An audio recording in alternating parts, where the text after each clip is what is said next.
Saludos amigos, gracias por la amabilidad de la compañía. Soy Cristino del Castillo y este es su programa A Quemarropa. Cuando comenzó la guerra en Ucrania, que yo vi los esfuerzos de las partes por atraer a su bando los distintos países que se estaban discutiendo, las resoluciones de condena y todas esas cosas que nosotros vimos, dijimos, un buen consejo para los países que tienen pocas posibilidades para incidir en el curso de los acontecimientos es tratar de no verse enredados en las patas de los caballos. Y decía, Ucrania está cometiendo el error de dejarse utilizar como algún tipo de fuerza proxy en un escarceo entre grandes potencias. Y tiene todas las de perder. Yo recuerdo que hice una anécdota de algo que presencié frente a mi casa. Había un señor, hace muchos años de esto ya, que tenía un perro pastor alemán. Por casualidad, pasaba por el frente de la casa un perro Doberman, que no sé qué hacía en la calle, la verdad no sé qué hacía en la calle, pero la puerta del vecino estaba abierta. Ese perro salió y nunca entendí por qué se produjo ahí una gran pelea. La pelea de perros más sangrienta que yo había visto en mi vida. Ese combate duró varios minutos y esos dos animales se hicieron mucho daño. En solidaridad con el pastor alemán intervino un perrito chihuahua que era propiedad de otro vecino.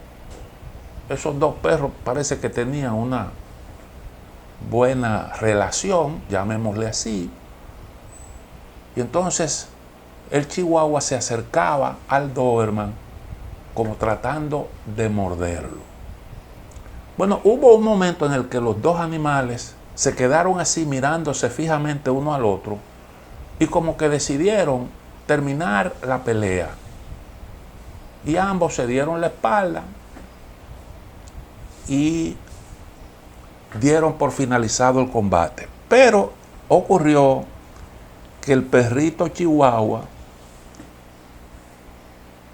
le cayó atrás al Doberman tratando de morderlo. Al principio el perro Doberman no le hizo mucho caso, pero como se le acercó mucho, en un momento determinado giró, lo mordió y ahí terminó la historia. El perrito chihuahua quedó tirado en el asfalto y perdió la vida. Moraleja, trate de no meterse en un pleito de los más grandes. Yo puedo poner algunos ejemplos de cómo esto opera en la práctica, en las relaciones internacionales. El caso de Ecuador es lo primero que me viene a la mente. Ustedes recordarán que hace unos meses estuvo por la región la representante, la jefa del Comando Sur del Ejército de los Estados Unidos.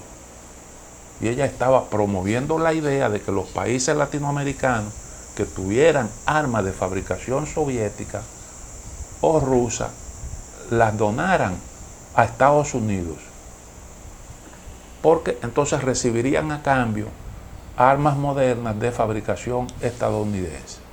Y eso tenía un propósito claro, que era el de transferir esas armas al ejército ucraniano, que está familiarizado con el uso de ese tipo de armamento. En la región nadie obtemperó a este llamado, pero apareció de buenas a primeras un neófito de la política Daniel Noboa, presidente de Ecuador. Y anunció que haría una donación de las armas que tenía de fabricación soviética a Estados Unidos. Inmediatamente el gobierno ruso tomó nota de aquello, dijo que eso lo asumiría como un gesto hostil, y lo primero que hizo fue autorizar importaciones de banano desde la India, en vez de hacerlo como lo venía haciendo por mucho tiempo desde Ecuador. Y se hablaba de que también se prohibirían las importaciones de flores. Solo por concepto de exportación de banano, en el año 2023, Ecuador percibió la friolera de 683 millones de dólares. Frente a una situación así como esa, una reacción de los rusos como esta, entonces el gobierno de Noboa rectificó y dijo que, bueno, tomando en consideración que esas armas podían terminar en manos de los ucranianos, su intención no era contribuir a un conflicto, y dijo que dejaba sin efecto esa intención de transferir las armas a Estados Unidos.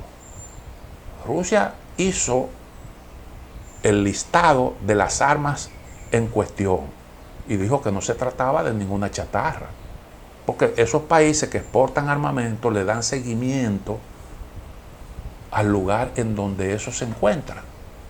Y entonces ellos tenían la lista, y entre las cosas que se dijo que estaban en poder de los ecuatorianos, habían lanzacohetes múltiples BM-21 Grad, helicópteros Mi-8 y Mi-17, así como sistemas de defensa antiaérea portátiles Strela 2 e Igla, entre otros armamentos.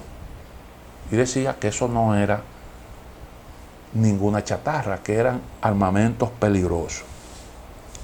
Otro ejemplo, el de Argentina. Eso ocurrió más recientemente. El gobierno de Milei, al tiempo que solicitaba ser incorporado a la OTAN como aliado estratégico, no como miembro de pleno derecho, sino como asociado de la OTAN, pidió ese tratamiento, ese estatus, y paralelamente anunció que ayudaría militarmente a Ucrania. Un país como Argentina, con un montón de problemas, metiéndose en una situación tan delicada como esta. Bueno, pues los rusos tuvieron una reacción similar. Resulta que Argentina se abastece de los fertilizantes rusos. El sector agrícola argentino es muy poderoso y hace una buena contribución al PIB.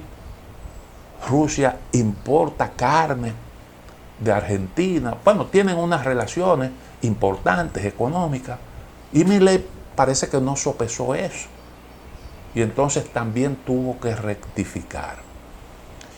Y estos ejemplos yo creo que ayudan a entender por qué es bueno usted seguir una política un tanto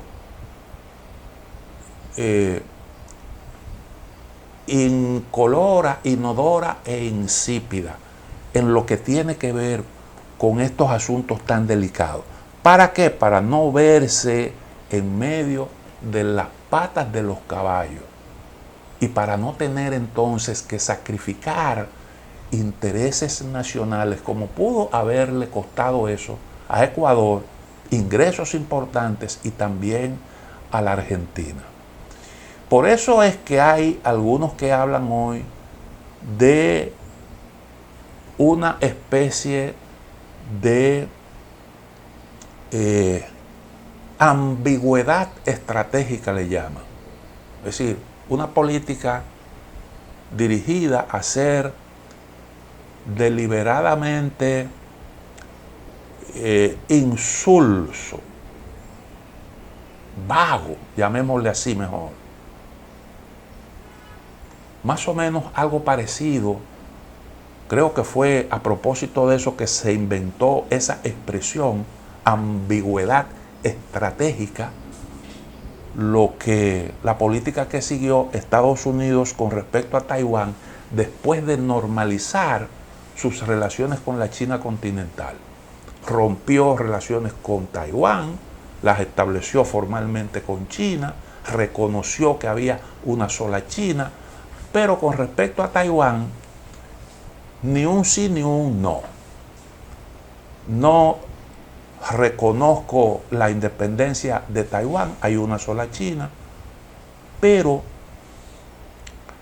creo que hay que respetar ciertos derechos de Taiwán, el derecho a su existencia, pero no me involucro activamente en esos actos. Una política de ambigüedad estratégica, que es lo que yo creo que es aconsejable. Hoy algunos países, sobre todo potencias medias, han adoptado la política de multialineación.